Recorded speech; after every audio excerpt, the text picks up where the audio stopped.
Tell us about your work with international human trafficking prevention and with these victims.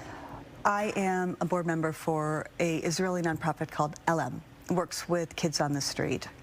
These kids have had adverse childhood experiences, sexual abuse, physical violence, many human trafficking survivors and severe neglect. And so ELEM provides space for them, walk-in centers, shelters, homes for our survivors. You know, they work with kids from age 12 to 26.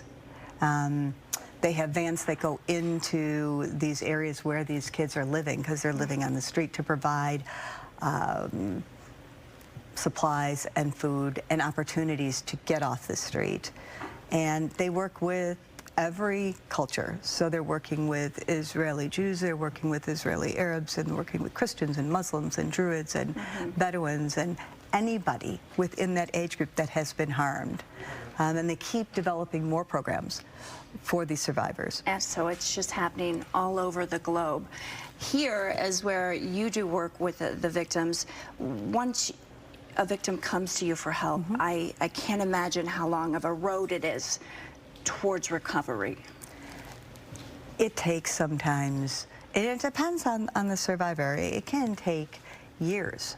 I have people that I'm working with that are very young and all the way to in their 50s and 60s. Alternatives for Girls in Detroit is an organization that works with human trafficking survivors. I do their individual therapy and group therapy for them, and Monday there were 5 groups of law enforcement agencies from 5 countries. So they had Algeria and Dubai and Jordan, Pakistan, and Israel.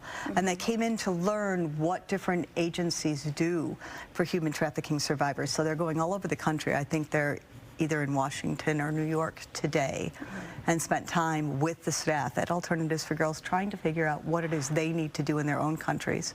What would you say is the biggest misconception about human trafficking? I think the biggest is that kids get dragged off the street. You know, that all of a sudden a child disappears because human trafficking victims are kidnapped. That's 5% of the population of human trafficking survivors. The majority of them are online, you know, even at a young age, and they're talking to people sometimes they don't know. And human traffickers are great salespeople, so they're going to find whatever it is that is upsetting or hurting for these poor kids, and they're going to offer shelter, and they're going to, you know, take care of them, and they want to meet. And these kids get caught up, and these young adults get caught up, and once they're frauded into having a relationship with the trafficker, then there's coercion. Yeah, the trafficker does something that would embarrass them, so they feel like they can't tell their parents or go back to the regular life. Absolutely, absolutely. This has to be frightening for parents who are watching right now, worried about their kids staying safe. What would you say to them?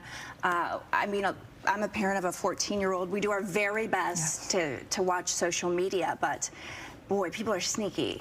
They are, and you have to be able to have these really frank conversations with your children about you're not invading their privacy, you're trying to protect them. So there are organizations that put out ratings on different social media apps, list all of them, and talk about the safety measures and what to worry about, and whether they claim they're doing the right thing by watching out for traffickers, and whether they're really doing that, and what parents should do to keep children either on that app safely or not to go near certain apps. Right, because a lot of them say that they enforce certain things like an age limit, and they don't even do that. So. And we're selling people on some of these apps as well. So terrible. So good to see you. Thank you so much for your insight, Dr. Tracey Stulberg. Thank you for joining us, and we want to let you know before we go to break, the National Human Trafficking Hotline. Whether you're calling about yourself or someone else, the number is 1-888-373-7888. There will be someone waiting to take your call anytime, any day, and you can remain anonymous. Fox 2 News at 6. We'll be right back.